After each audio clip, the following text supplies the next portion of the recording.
Okay, I have a very simple experiment here. 120 volts going into a 10 to 1 transformer, so 12 volts is coming out. That's AC RMS. I'm going to run it through a diode that is oriented in such a way that the positive can go through it. We're going to run it through this load resistor and then back to the other side of the secondary. Now with my voltmeter on the DC reading, you see that I have 6.39 volts of direct current passing through that diode.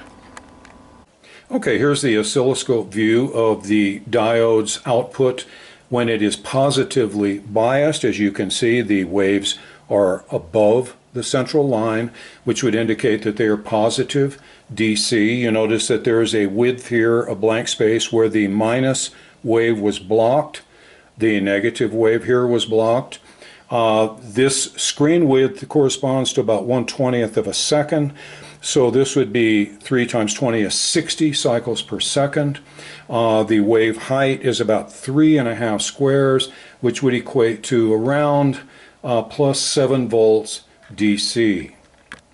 Okay, now I have reversed the bias of the diode so that only negative waveforms can pass through it. We plug in the current limiter and let's see what kind of DC reading we get. Minus 6.4 volts DC. It's on the DC setting, and you notice that it is negative, which goes along with the orientation of the diode.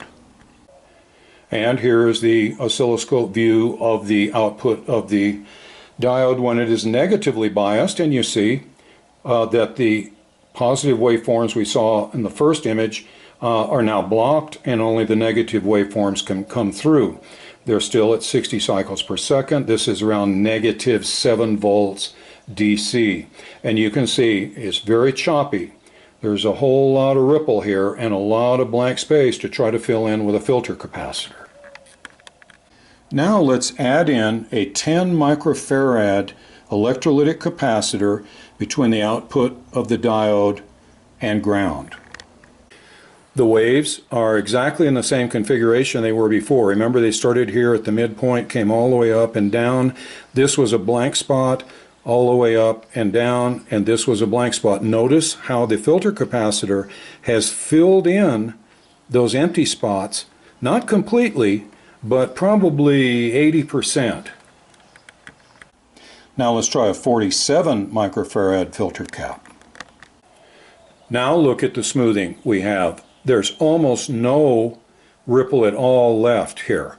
These are the peaks, 1, 2, 3, and the filter cap has filled in all of the gap that existed in between them. This is getting very close to being ripple free. It should be noted that this 47 microfarad filter cap that we're using to produce this oscilloscope image is exactly what Fender uses in their half-wave rectified bias voltage circuit. So you're seeing right here what's being sent to the grids of your output tubes if you have a fixed bias Fender amp. Well, that's about it for this relatively brief video. I thought you might get a kick out of actually seeing the waveforms themselves rather than just looking at diagrams that I drew of them. Hopefully this will help clarify some of the details of this presentation and make them a little more memorable. I appreciate the time you spent watching, and I'll see you in the next video. Bye for now.